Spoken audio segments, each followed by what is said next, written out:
Welcome back. Let's also now welcome in Tarun Garg. He's the Director Sales, Marketing and Services at Hyundai Motors. Lots to discuss with him. Tarun, good morning. What's the update on your manufacturing ops, on your dealerships? Have you resumed operations? Are you preparing for the new normal? What are the guidelines that have also been issued to dealers at the moment? Yeah, good morning. Happy to be here. I'm happy to report that 8th of May, we started our plant, and in fact, the first lot of 200 vehicles has been produced. Of course, this has been done considering all the latest guidelines issued both by the central and the state governments. So we took all permissions. And of course, like you said, we are learning to, to see this new normal and to abide by this. So that was on the production part. Both Hyundai as well as its vendors are following all the guidelines.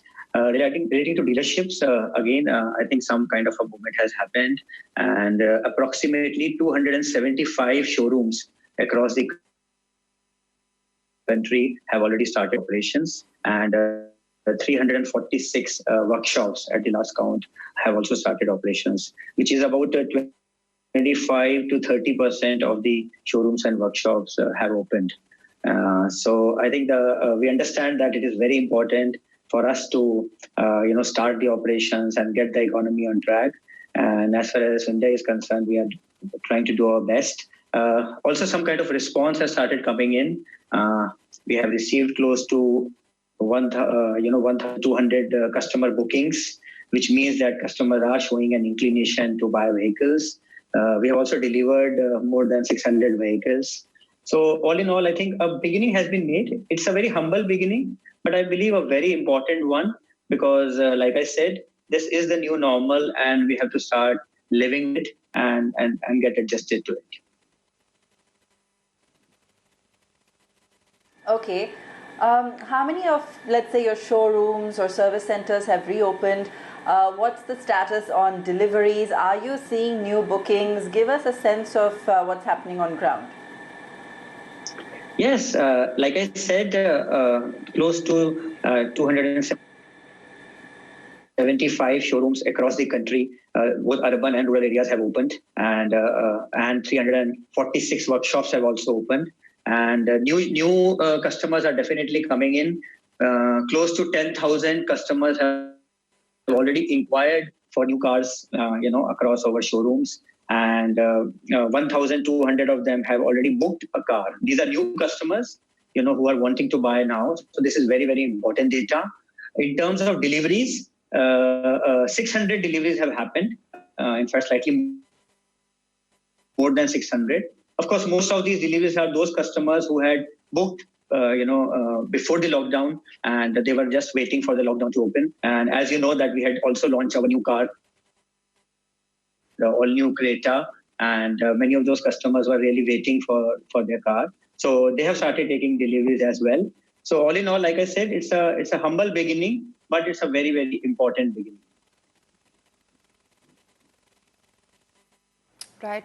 Tarun, just wanted to understand, how do you think consumer behavior as such is going to change? Because, you're the largest in the small car market as well, and a dominant player as well in the Indian market. Do you really think that, cab aggregators is going to only find second preferences?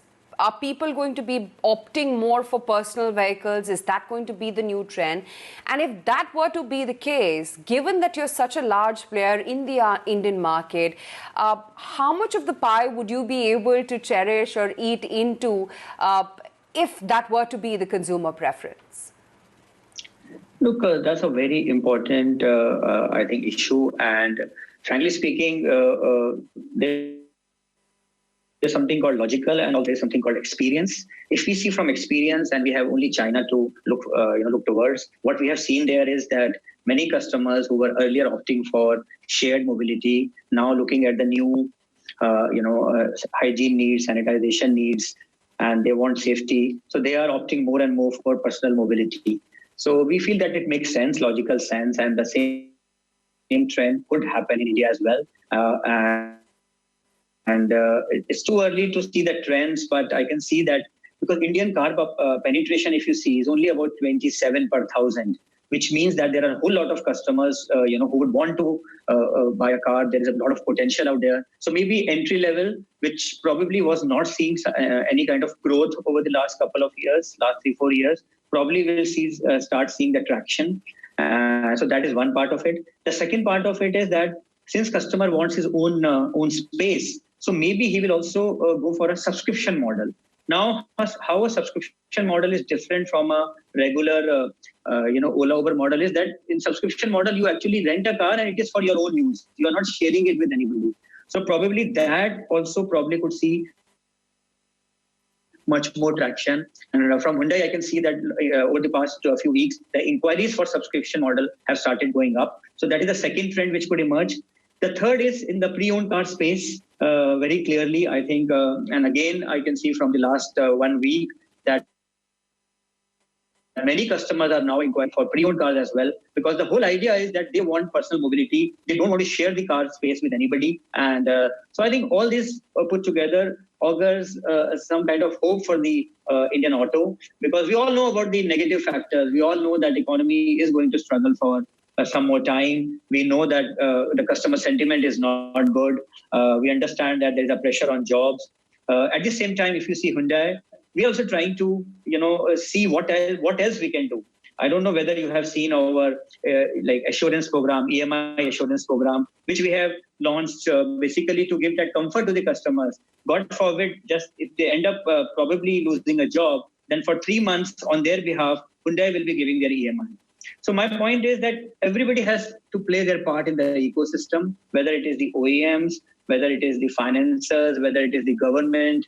And I think all in all, we should get the ball rolling.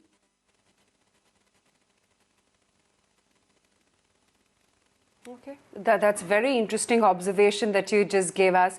But Tarun, tell me, I mean, are there only new inquiries or are there new bookings as well which have happened yet?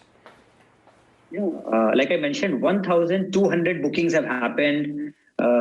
Frankly speaking, which is a very good number, because these are new customers. These are totally new customers, nothing to do with the lockdown period or pre-lockdown period. I'm talking about totally new customers, in May, post the lockdown. So I think that's a very good trend. And these are across segments. I mean, I cannot say that these are only for the new models. Of course, Creta is seeing that traction, but also for the i20, the Nios, or the Venue. I think across the range, we are seeing this booking trend, which I think is, like I said, humble beginning, but yes, some kind of a customer traction is clearly visible.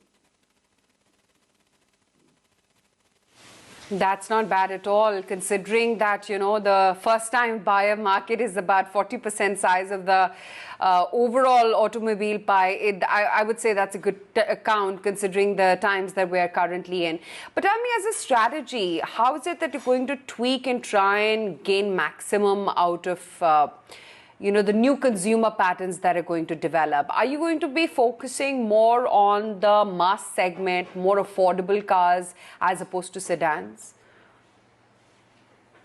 Look, you're right that we can see that there could be a new customer emerging, but it is not only in terms of product. I think his expectations probably are going to be slightly different. He will want to be safe when he's in the showroom, probably going to be much more digital. And where it is that, in fact, Hyundai has launched its Click to Buy platform, which is really seeing a very good traction, where the customer can actually log in sitting at his home. He can register himself. He can look at his car. He can choose that car.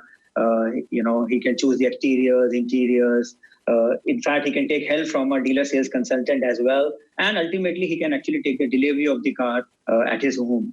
So my point is that there are different segments of customers, and as OEMs, we have to see how we are able to cater to these different set of customers. So one are digital. The second, like I said, entry level, yes, I think we have a very good range of entry level cars, whether it is a Santro or the Grand or the Nios, and then of course the Aura we have launched in the sedan segment. So India, I believe that there are various category of customers. Some who would like move into the entry segment because they want Now they don't want a shared mobility. Then there are others in the SUV segment. Very clearly, we can see a traction happening there, because when we launched the new Creta, we have received close to 20,000 bookings. And, interestingly, when we got in touch with these customers in the lockdown, they said, we're just waiting for the lockdown to open and we just want to have our car. So my point is that there is still a demand existing in the market. We just have to see what else we can do to really make the customer buying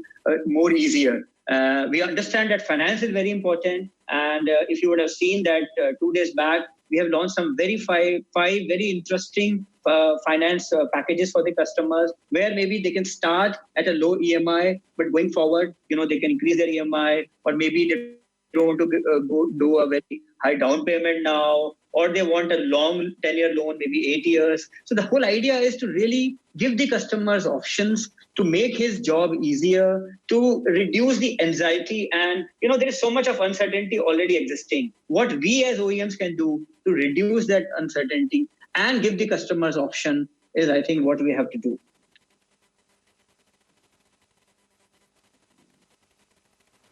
Sure, absolutely. Also give us a sense on how, the demand supply chain with your OEMs is currently functioning, because I'm sure during the lockdown, just everything must have gone haywire. Yeah, so I think this is, of course, a challenge. And like I said, we have about 150 tier 1 vendors. And of course, if you include tier 2, tier 3, tier 4, there are, of course, many more.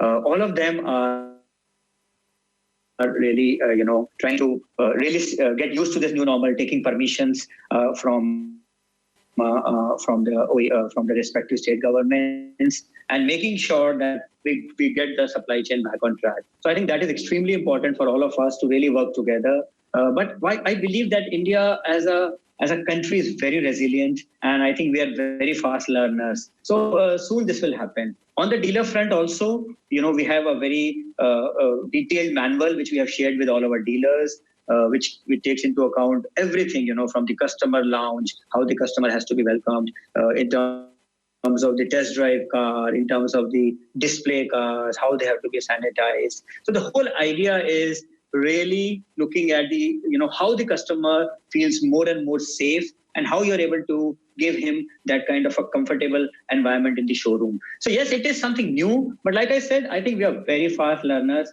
and we should be able to really adapt to this new normal very soon. All right, Tarun, we'll leave it there. Thanks so much for joining us this morning. Good chatting with you and getting a sense of how things are moving along.